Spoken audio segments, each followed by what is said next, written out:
국적을 취득한 29세 북한 인권운동가 박연미 씨가 최근 미국 진보 진영이 북한식 쇠뇌를 추구한다고 주장하며 인기를 모으고 있습니다. 뉴욕주 상하원이 콘도와 코앞 소유주에 대한 세금 감면 법안을 통과시켰습니다. 이는 콘도와 코앞 소유주들의 수백만 달러의 주택 소유주들에 비해 높은 재산세율로 불이익을 겪는다는 지적 때문으로 보입니다. 국내 집값이 11년 반 만에 최대폭으로 하락했습니다. 금리 상승과 매물 부족으로 인해 주택 거래도 작년 대비 20% 넘게 급감했습니다. 구글이 자신을 고문한다고 생각한 한 남성이 맨해튼 구글 본사 근처에서 인도를 침범해 3명의 사람을 치는 등의 혐의로 붙잡혔습니다. 지난해 미국 중위 연령이 38.9세로 역대 최고치를 기록했습니다. 이는 국내의 빠른 고령화를 나타내고 있습니다. 뉴저지 한인경제인협회가 주최하는 제4회 북미주 글로벌 비즈니스 엑스포가 뉴저지주 아메리칸 드림몰에서 개막됐습니다.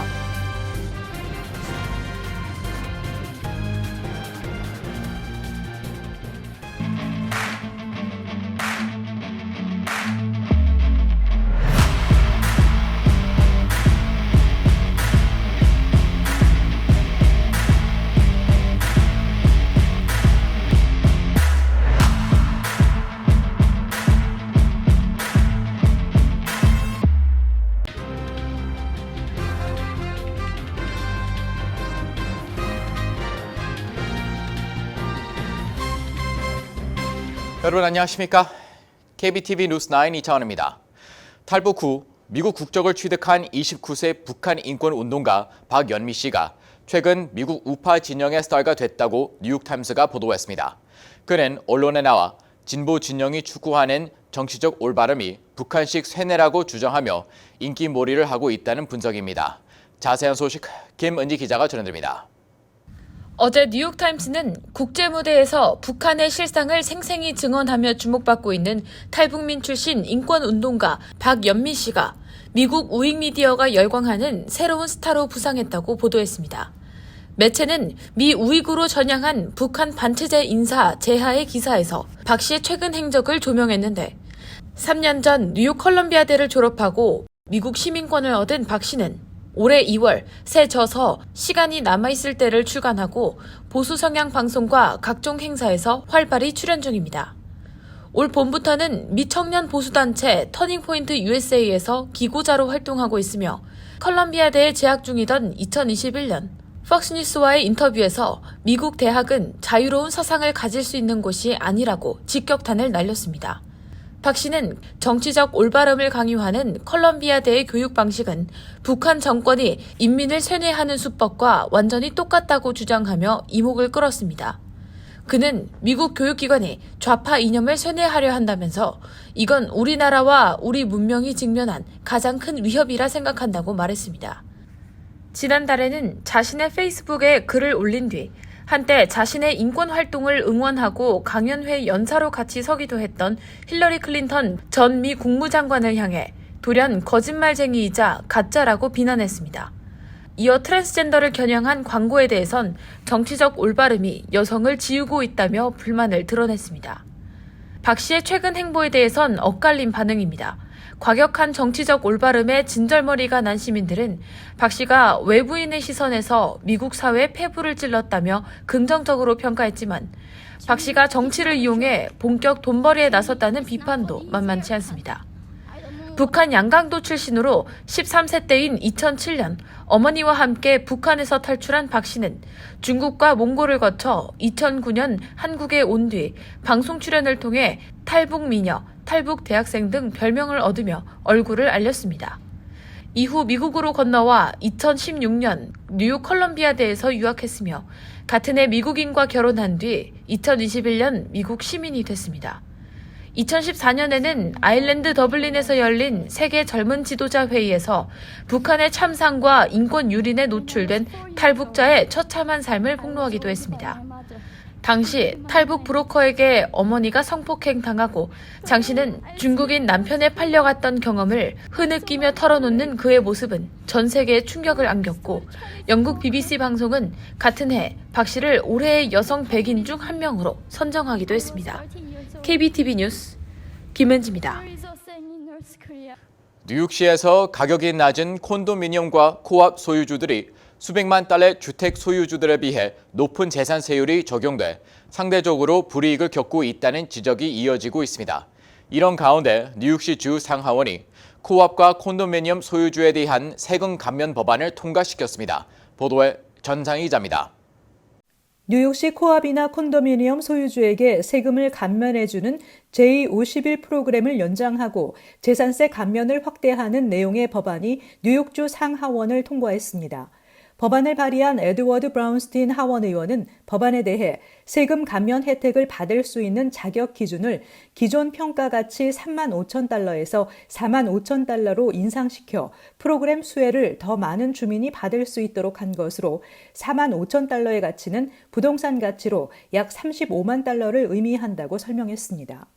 이어서 이 법안을 통해 J51 프로그램이 만료된 지난해 6월 29일 이후부터 오는 2026년 6월 30일까지 주택 레노베이션을 마치는 소유주는 재산세 감면을 받을 수 있다고 덧붙였습니다. 또 이번에 통과된 법안은 코업이나 콘도 소유주를 대상으로 재산세를 감면하는 내용을 포함하고 있습니다. 뉴욕시에서 비교적 저소득층 가구가 거주하는 콘도미니엄 혹은 코업 소유주는 수백만 달러의 주택 소유주들에 비해 높은 재산세율이 적용된다는 불만이 이어져 왔습니다. 수백만 달러의 주택 소유주의 경우 클래스 1으로 분류돼 재산세 인상률 제한 적용을 받아 상대적으로 세금 인상폭이 적지만 코업이나 콘도 거주자의 경우 이 같은 혜택을 받지 못해 상대적으로 불이익을 받고 있다는 지적입니다. 법안을 공동 발의한 존 리우 뉴욕주 상원의원은 제51 프로그램 연장과 확대로 코업과 콘도미니엄에 거주하는 저소득층 가정의 경제 상황에 조금이나마 보탬이 될 수 있을 것으로 기대한다며 특히 퀸즈 북동부에 코업이나 콘도미니엄을 소유한 가정이 많이 분포하는 만큼 지역구에 거주하는 더 많은 주민들에게 코업 소유 기회를 부여할 수 있을 것이라고 말했습니다. 한편 금융서비스 전문기업 월렛허브가 올해 초 발표한 전미 재산세 세율 현황 자료에 따르면 뉴욕과 뉴저지는 전국 재산세율 상위 10위권 내에 드는 비싼 거주지로 알려져 있으며 뉴저지주는 재산세율이 가장 높은 주로 2.79%이며 중간 주택값이 35만 5,700달러, 평균 재산세가 8,797달러에 달했습니다. 뉴욕주의 재산세율은 1.73%로 주택 중간값이 34만 600달러인 것으로 조사됐으며 평균 재산세는 5,884달러였고 전미에서 8번째로 재산세율이 높았습니다. KBTV 뉴스 전상입니다. 최대폭 하락을 이어가고 있는 국내 집값이 지난달 11년 반 만에 가장 큰 폭으로 내려갔습니다. 주택 거래도 1년 전과 비교해선 20% 넘게 급감해 침체된 모습인데요. 여전히 집값이 높은 수준인데다 주택담보대출 금리 상승과 매물 부족이 겹친 영향입니다. 계속해서 전상희 기자입니다. 부동산 중개인 협회는 5월 기존 주택 중위가격이 39만 6,100달러로 지난해 같은 기간보다 3.1% 하락했다고 밝혔습니다. 이는 지난 2011년 12월 이후 가장 큰 낙폭입니다. 앞서 3월과 4월에도 2012년 1월 이후 최대폭 하락을 기록한 바 있습니다. 특히 역대 최고가였던 작년 6월과 비교하면 7% 내려간 수준입니다. 북동부와 중서부에서는 계속 집값이 오른 반면 남부와 서부 지역의 침체가 전체 집값을 끌어내렸습니다. 또 거래 부진이 가격 하락을 부채질하고 있습니다. 5월 기존 주택 매매 건수는 상승세로 돌아서 전월보다 0.2% 증가한 430만 건으로 집계됐습니다. 월스트리트저널이 집계한 전문가 전망치를 상회한 것입니다. 그러나 지난해 같은 기간과 비교하면 매매 건수는 20.4% 급감한 것으로 나타났습니다. 기존 주택 매매는 미국 남부와 서부 지역에서 상승한 반면 북동부와 중서부 지역에서는 하락했습니다. 기존 주택 판매는 지난 3월에서 4월 2달 연속 감소세를 나타냈었으며 지난 4월 기존 주택 판매는 전월에 비해 3.4% 감소한 연율 428만 채를 기록했었습니다. 이는 여전히 집값이 높은 수준인데다 주택담보대출, 몰개지 금리 상승과 매물 부족이 더해지면서 거래가 침체된 것으로 분석됩니다. 국책 모계지 업체 프레디맥에 따르면 지난주 30년 고정 모계지 금리는 평균 6.69%로 전주보다는 소폭 내려갔지만 지난해 같은 기간보다 거의 1%포인트 높았습니다. 금리는 최근 연속 올랐고 다른 지표들도 약세를 보였습니다. 주택 착공 건수도 하락세를 보이고 있습니다. 주택시장은 지난해 하반기 이후 금리 상승 탓에 급속하게 하락 국면으로 접어들었습니다. KBTV 뉴스 전상입니다. 구글이 자신을 비밀리에 고문한다라고 생각한 한 남성이 구글 뉴욕 본사 근처 건물에 차를 충돌시키는 사건이 발생했습니다. 남성은 차를 몰다 인도를 침범하고 이 과정에서 3명의 사람을 쳐 총 9건의 혐의로 붙잡혔습니다. 김은지 기자의 보도입니다. 34세 우버 운전사 제이슨 비트는 맨해튼에 있는 구글 본사 근처에서 자신의 차량을 끌고 인도를 침범해 12세 소녀와 47세, 50세 여성과 부딪혔습니다. 그는 이어 구글 본사로부터 2블럭 떨어진 15층 규모의 유리 건물과 충돌했습니다. 사고 현장 영상에 따르면 사고 차량 옆에 구글이 나를 고문했다라는 문구가 적힌 표지판, 그리고 하나 이상의 가스통과 약병 등이 놓여 있습니다. 그는 수년 동안 구글이 자신의 모든 기기에서 갑자기 밝은 성광을 노출해 자신을 고문하고 있다고 주장한 바 있습니다. 비튼의 페이스북 페이지에는 구글이 자신을 신체적, 정신적으로 고문했다라고 말하는 게시물이 수년에 걸쳐 올라와 있습니다.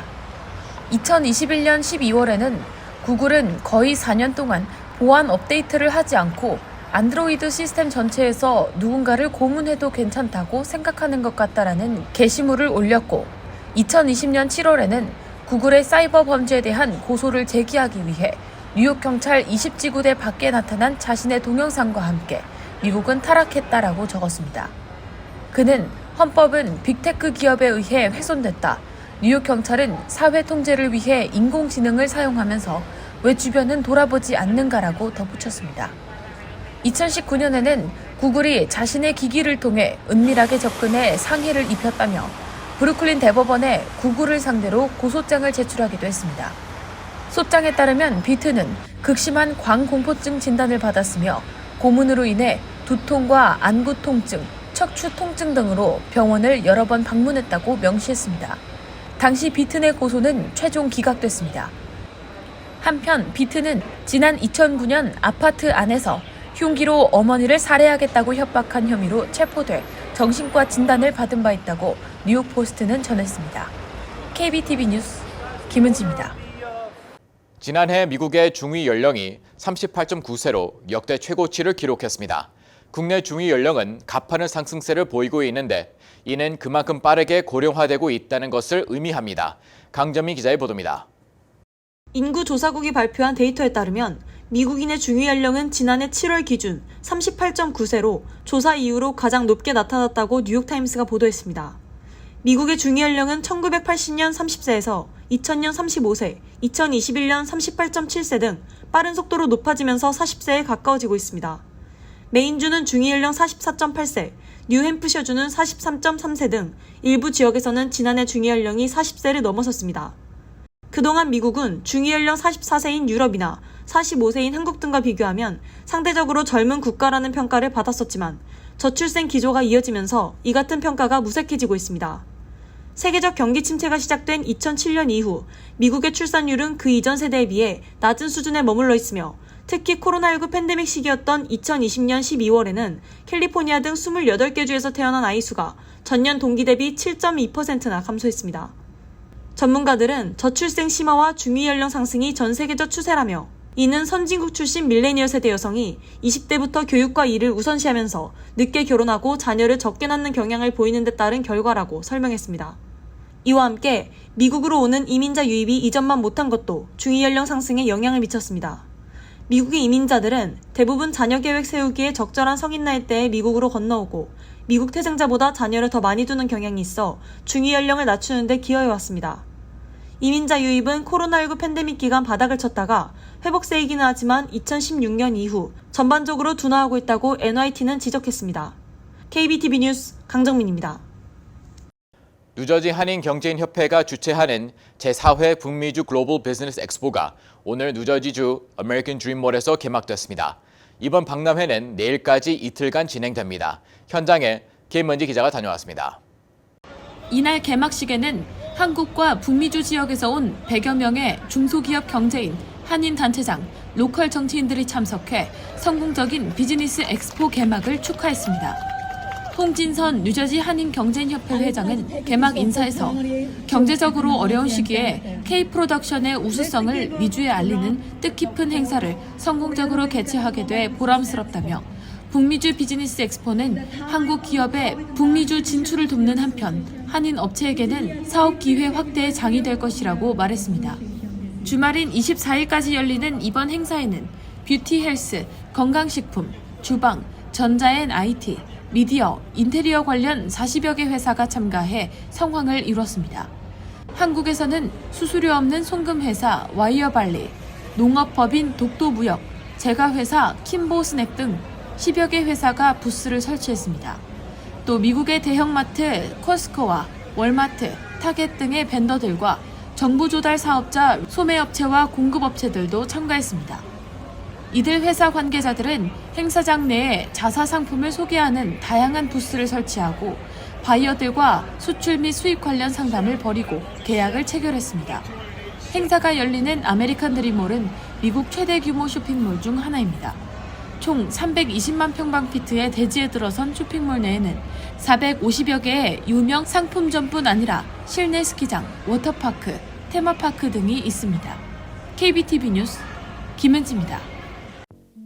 레코드 신문은 테너플라이 고교에 재학 중인 에드워드 김군이 처음에 영어에 서툰 부모를 돕기 위해 나섰다가 비영리 단체들에게 무료로 영어를 한국어 등 다양한 언어로 번역 서비스를 제공하는 비영리 단체를 설립해 활동을 넓혀나가고 있다며 사진과 함께 소개했습니다. 김군은 True Translation이라는 비영리 단체를 설립하고 현재 버겐 카운티 셰리프국, 여성 데이타임 드롭인 센터, 여성과 어린이 센터, 캐나다 밴쿠버 청소년 헬스 센터 등에 협조하고 있습니다.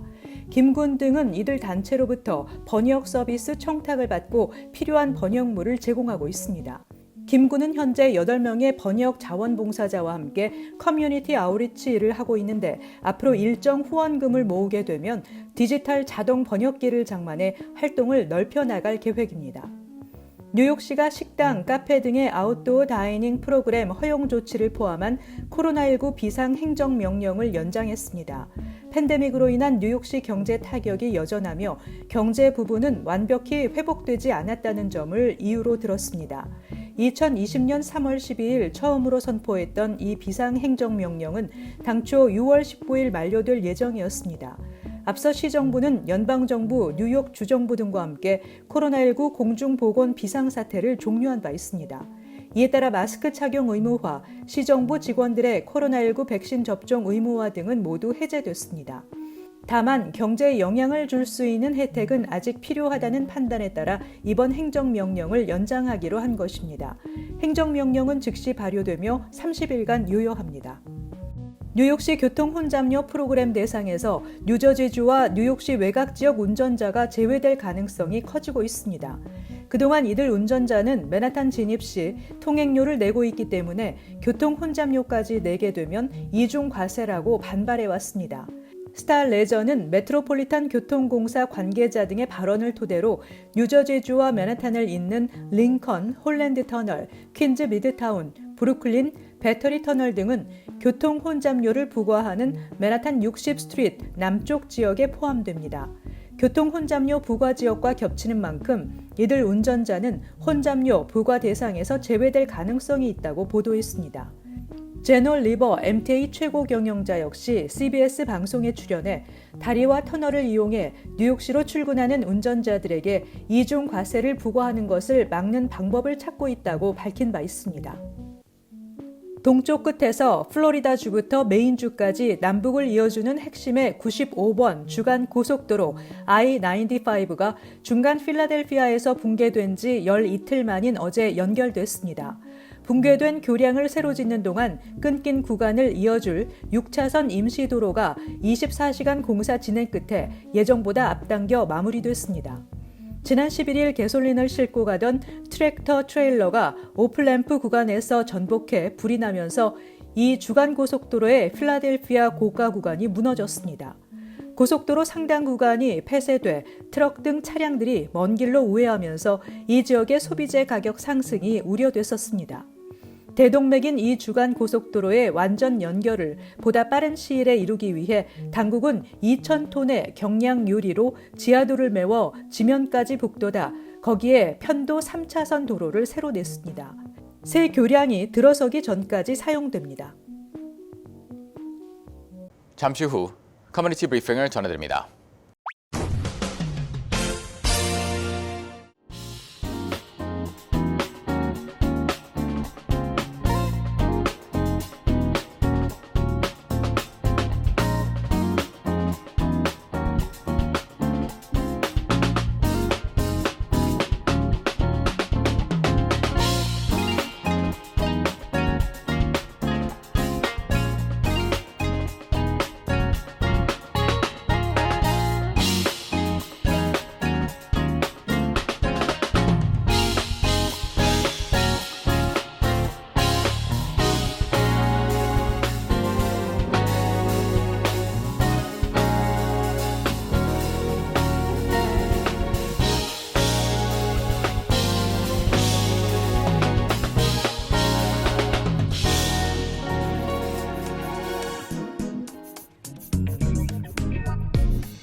이어서 환율과 증시 전해드립니다.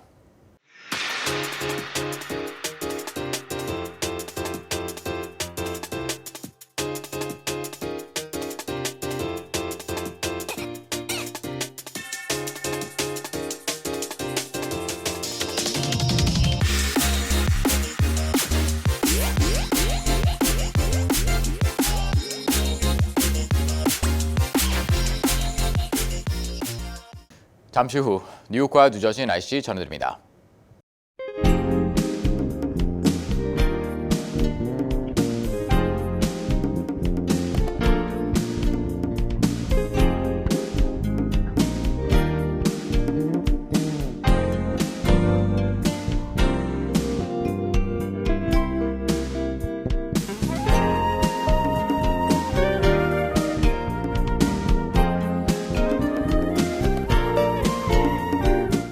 KBTV 뉴스9 마칩니다. 오늘도 시청해주셔서 감사합니다. 편안한 밤 보내시 바랍니다.